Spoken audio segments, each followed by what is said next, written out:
Et un petit message pour vous dire que mon projet RPG Story Maker est toujours sur Game on Tabletop en financement participatif. On arrive presque aux 500%, je pense qu'on va les dépasser. La campagne se termine le 24 décembre à midi. Vous avez jusque-là pour pledge, donc n'hésitez pas à y aller. Merci si jamais vous y faites un tour. Des gros bisous, profitez bien de la vidéo et à bientôt. Alors j'avais fait il y a de ça quelques temps une vidéo qui traitait des 3 choses qui peuvent énerver votre maître du jeu autour d'une table de jeu de rôle. Vidéo qui a été suivie d'une autre, du même style, mais cette fois-ci du côté du maître du jeu vis-à-vis de ses joueurs. Donc on a vu un petit peu qu'est-ce qui pouvait énerver les uns comme les autres, mais comme l'on est dans la période de Noël, les cadeaux, le bonheur, la joie, l'amour, tout ça, bref, vous le suivez. Enfin bon, si on exclut le Covid, hein, mais bon... Passons. Comme on baigne à grande brassée dans cette ambiance bon enfant des périodes hivernales, parlons donc de ce qui pourrait faire plaisir à celui qui se trouve de l'autre bout de la table, qui se tient là, caché à moitié par son écran, derrière lequel il fait tous ces jets de dés que l'on pense savants. Vous l'aurez compris, on parle évidemment du maître du jeu. Il faut bien l'avouer, le travail de maître du jeu est bien souvent sous-estimé par les joueurs, et surestimé par les pratiquants de ce même rôle. Avec d'un côté ceux qui ne se doutent pas du temps passé à réaliser ce projet qu'est la campagne, ou le scénario en cours, et de l'autre ceux qui aimeraient que l'on les adule pour service rendu à la société comme des héros et des porteurs de lumière.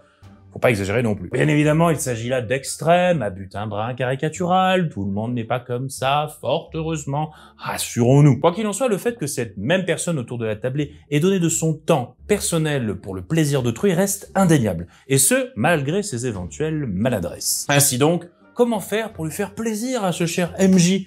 C'est ce que l'on va voir dans cette vidéo avec ces 3 petits conseils pour dessiner un beau sourire sur les lèvres de nos honorables conteurs d'aventures. Alors les enfants, sortez vos chocolats chauds et vos marshmallows, c'est parti pour 3 conseils, tout en sympathie, tendresse et chocolat.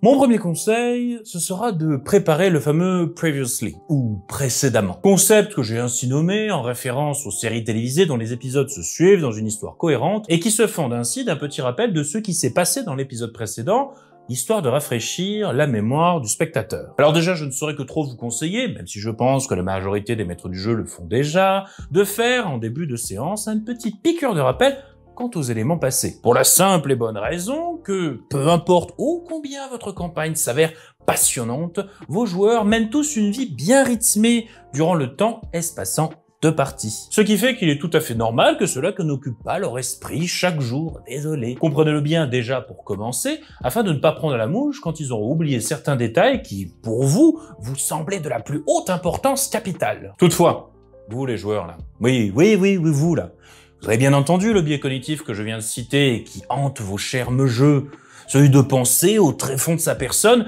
que comme vous ne vous rappelez pas tous les petits moindres détails, c'est que vous en avez rien à foutre. Mais c'est pas vrai. Mais oui, on le sait que c'est pas vrai. Mais c'est comme ça, on ne peut pas s'empêcher de penser ça, hélas, là, comme ça. Et de ce fait, dites-vous bien que si vous prenez un peu les devants, en accordant 10 à 15 minutes avant la séance pour faire un petit effort de mémoire, afin de vous remémorer les événements de la séance précédente, dans le but de proposer de votre plein gré un petit résumé des familles, croyez-moi que cela ne manquera pas de toucher en plein cœur votre cher MJ adoré. Car pour être sincère avec vous, même si l'on vous adore du fond du cœur, nous les maîtres du jeu, il nous est tous arrivé ce moment un petit peu gênant où l'on se sent comme un professeur qui a demandé à toute la classe quel a été l'objet du cours précédent et qui n'a que pour toute réponse un silence pesant avec des élèves ou des joueurs, dans le cas présent, vous aurez compris la métaphore, qui regardent leurs pieds en étant animés du fol espoir soudain d'être devenus complètement invisibles. Rien de grave, cependant, rassurez-vous. Disons qu'au pire, on rit jaune. D'ailleurs, c'est pour ça que la plupart des maîtres de jeu font leur précédemment eux-mêmes, histoire d'éviter ce genre de petits menus tout minuscules désagréments. En bref, sans pour autant rechercher à être le bon élève chouchou du prof, sachez que si vous dédiez un brin de votre temps pour vous proposer à faire un petit résumé en début de partie, cela s'avérera être une douce petite fleur proposée à votre MJ qui se sentira valorisé de par votre implication, en plus de le décharger d'une petite charge de travail. 10 minutes de votre temps pour un sourire et une once de charge mentale en moins pour quelqu'un que vous appréciez de surcroît.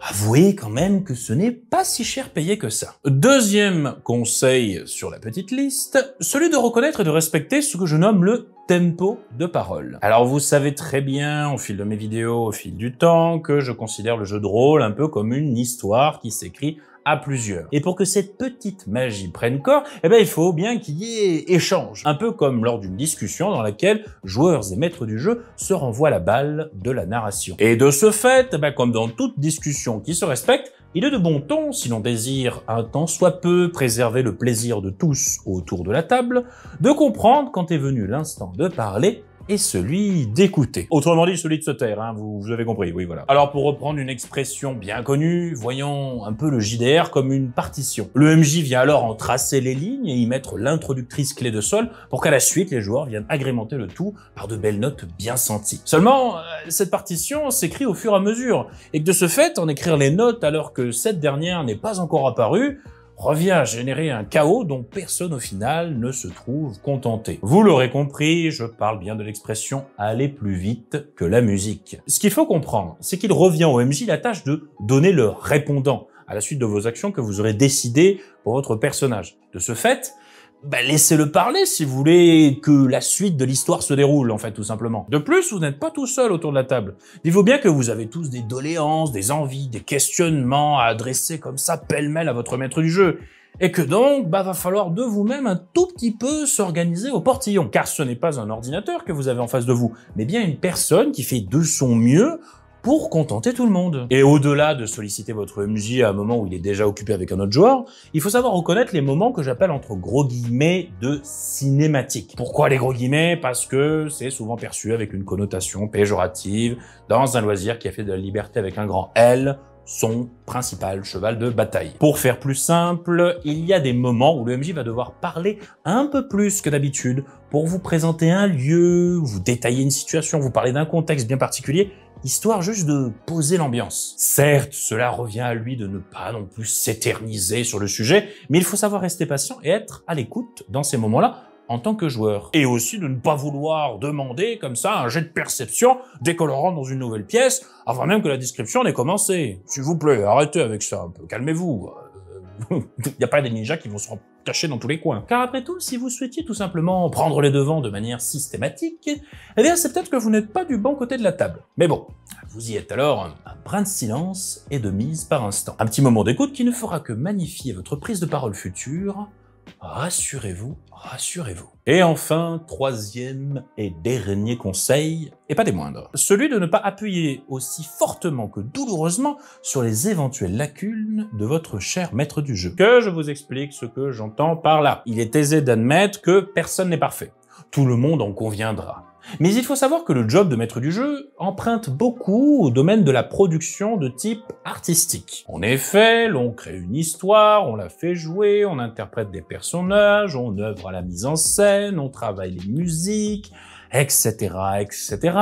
Bref, toute une pléthore d'éléments qui font du jeu de rôle une sorte de performance artistique entre petits guillemets cette fois-ci. Et d'autant plus de la part du maître du jeu qui, a plusieurs casquettes. Et donc, fort de ce constat, il n'est pas difficile de comprendre que tout le monde n'a pas le même degré d'aisance à se produire, toujours entre petits guillemets, ainsi devant des personnes. Cela demande une certaine aisance à l'oral, une créativité assez développée, une certaine capacité d'improvisation, etc. Bref, des qualités que l'on a tous, certes, mais en diverses proportions. Et ça, il faut le comprendre et l'admettre, autant pour soi que pour les autres. Je vais prendre un exemple concret pour illustrer mon propos, comme d'habitude. Si vous savez pertinemment que le MJ que vous avez en face de vous est un petit peu débutant en la matière et demeure un zeste mal à l'aise avec l'improvisation, n'allez pas ruer dans les brancards de son scénario. Sinon, vous allez juste le mettre dans l'embarras, et cela s'avérera frustrant pour tout le monde, vous y compris. Alors attention, le retour des puristes et des pinailleurs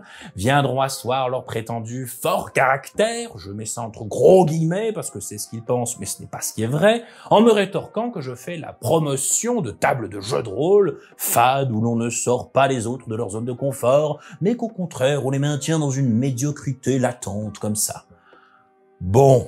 Ne faites pas exprès de ne pas comprendre ce que j'ai dit plus haut. S'il vous plaît, faites un effort. Je parle d'insister lourdement et pas de titiller légèrement, au cas où vous n'auriez pas compris ce que l'on appelle en langue française une nuance. Des fois, j'ai un peu des doutes, j'avoue, quand je regarde certains réseaux sociaux. Évidemment, tout cela reste à votre propre appréciation de la personne que vous avez en face. Et cela se révélera d'autant plus facile si en plus, la personne en question est un ami proche. Libre à vous d'en parler directement ou indirectement avec lui, en essayant de prendre la température sur ce qui pourrait le mettre le plus à l'aise et les écueils à éviter, afin de connaître ses limites en termes de meugetage et ne pas venir s'y heurter trop violemment. Car au fond, être exigeant avec autrui n'est pas fondamentalement une mauvaise chose, à mon humble avis. Mais toutefois, il faut toujours garder un œil sur cette histoire faite de paille, de poutres, de voisins. Je vous laisse l'expression cette fois-ci. Je suis sûr que vous l'avez. Et voilà pour ces 3 petits conseils généralistes. Je sais bien qu'il y a bien plus de 3 manières d'avoir de sympathiques attentions pour celui qui nous a concocté notre aventure de jeu de rôle avec amour. N'hésitez pas à donner vos petits conseils dans le genre, dans les commentaires de cette vidéo, vous connaissez la rengaine. Et au-delà de tout ça, il y a bien évidemment tout ce qui tient de la politesse, la bienséance, le savoir-vivre en société, etc., etc. Mais ça, c'est un travail qui est réservé à vos parents, et non à moi. Donc, écoutez vos parents. Quoi qu'il en soit, n'hésitez jamais à vous attarder un tantinet sur le plaisir des autres autour de la table. Car après tout, vous êtes un peu tous dans la même barque. Et ce qui fait que si l'un commence à prendre l'eau, il y a de fortes chances que vous finissiez tour à tour et peu à peu par sombrer dans des abysses insondables qui ne feront que vous éloigner de ce qui à la base n'est qu'un simple jeu.